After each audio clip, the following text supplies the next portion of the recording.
teaching depends on instruction and explanation, how can stillness be transmitted without words?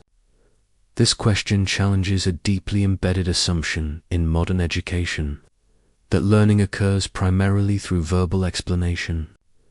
We tend to believe that understanding follows language, and that mastery requires articulation. Yet many of the most enduring forms of regulation are not learned through explanation at all.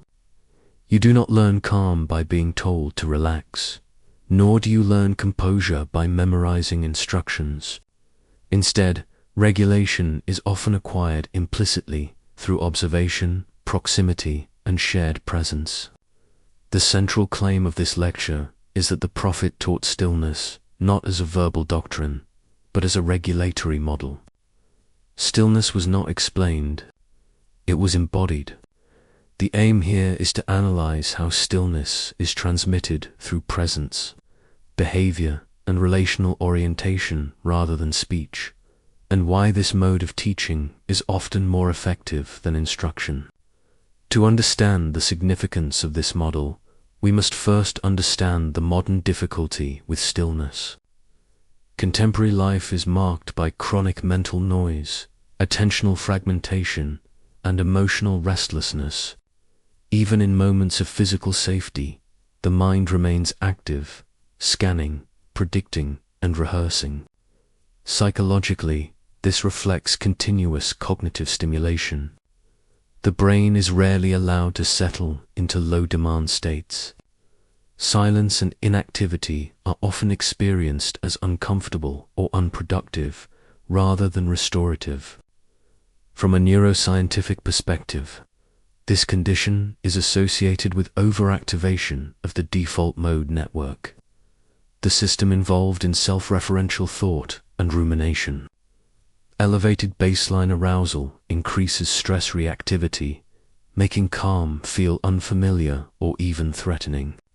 As a result, stillness is interpreted as emptiness, inefficiency, or disengagement.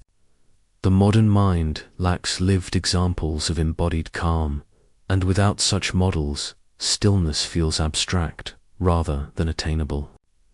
When examining the Prophet as a teacher, it is essential to adopt a precise analytical lens. Rather than focusing on devotional narrative, we examine behavioral and relational patterns. In this sense, Muhammad functioned as a model of regulated presence. Teaching occurred through comportment, rhythm, and interaction. Stillness was not a topic. It was a state that others encountered directly. This positions stillness as an observable regulatory condition transmitted socially. Modern psychology recognizes similar processes. Nonverbal learning, co-regulation, and behavioral modeling demonstrate that emotional and attentional states are often learned implicitly. Calm nervous systems influence others through proximity, tone, and pace. In this framework, the Prophet becomes an exemplar of embodied regulation rather than a lecturer on tranquility. Stillness must be defined carefully. It is not silence, withdrawal, or emotional absence. Rather, it is a state of low internal reactivity combined with high situational awareness. Accounts of prophetic behavior consistently describe calm responsiveness. Emotions were present, but they did not escalate uncontrollably. Responses were measured, proportionate, and timely. Psychologically, this aligns with emotional regulation rather than emotional suppression. Suppression involves denying or pushing away emotion, which often increases physiological stress. Regulation involves allowing emotion while maintaining internal stability. A practical example is responding under pressure. Stillness manifests as slower speech, thoughtful pauses, and proportionate action. This is not passivity, but active stability. Stillness enables engagement without agitation.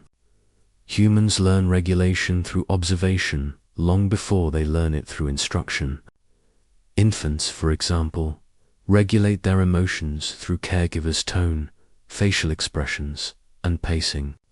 The Prophet embodied measured speech, deliberate movement, and intentional pauses.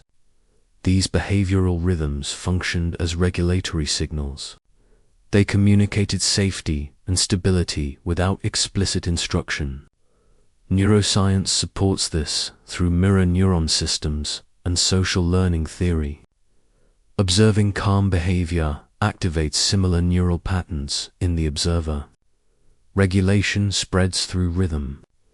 In group settings, calm often spreads without anyone announcing it. The presence of a regulated individual can stabilize an entire environment.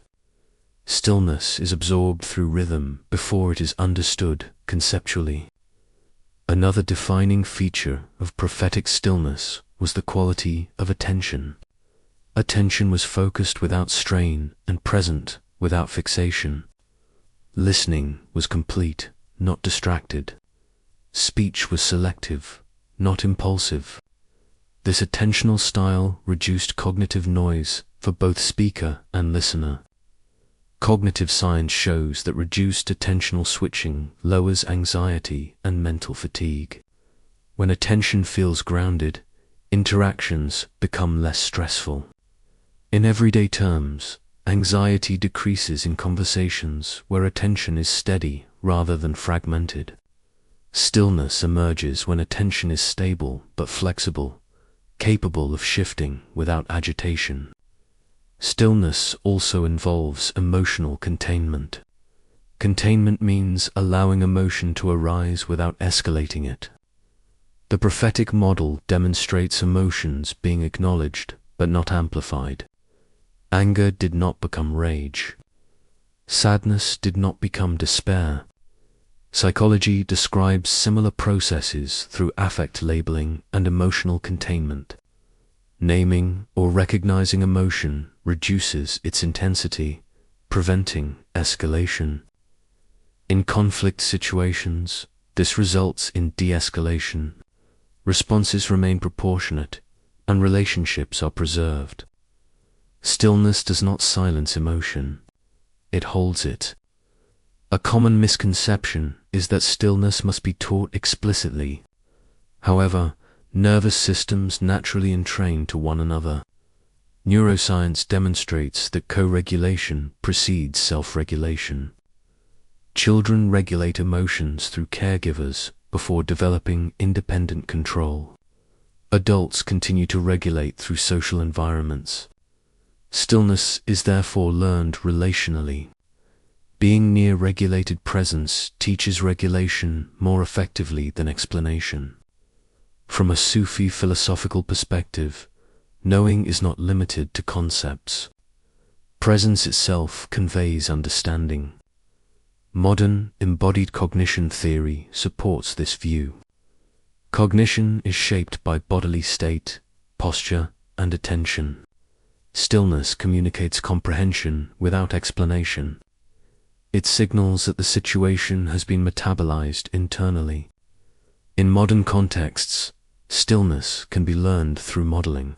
Seeking regulated environments and mentors accelerates this process. Calm leaders, for example, influence team emotional tone more than formal policies. Research on social baseline theory shows that proximity to regulated individuals reduces stress. Regulation spreads through presence. Stillness can also be cultivated through small behavioral cues.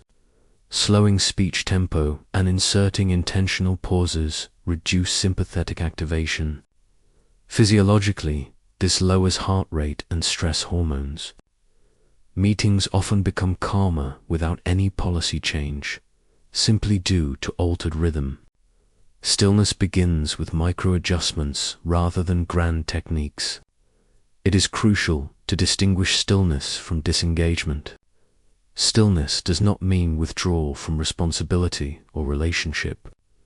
Psychology refers to this as grounded engagement, being present without emotional flooding. Stillness supports ethical and social responsibility by preventing impulsive reactions. When integrating these elements, a clear sequence appears. Presence regulates, rhythm stabilizes, and attention organizes. The body learns before the intellect. Stillness is transmitted structurally rather than verbally. Stillness is taught through being, not instruction. The Prophet provided a living model of regulated presence. When stability is embodied, explanation becomes secondary. Stillness is not learned by effort, but by alignment.